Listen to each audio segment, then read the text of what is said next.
An Phictiúir Ghránda. Chuaigh Seán lánún isteach an áit a raibh taispeántas Pictiúr lá amháin. Dar mogel le chait. Sa an seanár. Gora bí seo an Pictiúr is Gránna a chonicas cholas fan ráthúil riamh.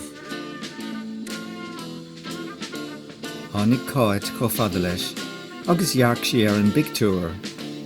Rug sí Gráim muinceile an bhfearan sin, agus haring lé go faragach. Téann letas sin dhéanam dain. Siise. Nach bhecem tú gur bin Seán bhfuil tú féchant Ní raibh an tabhar go maithfidh an bharbocht, agus ní héanóna go ndearna sé dearmad. An Phictiúir Ghránda. Chuaigh Seán lánún isteach an áit a raibh taispeántas Pictiúr lá amháin.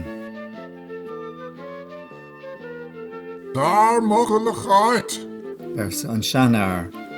Gora bí seo an Pictiúr is Gránna a chonicas cholas fan ráthúil riamh.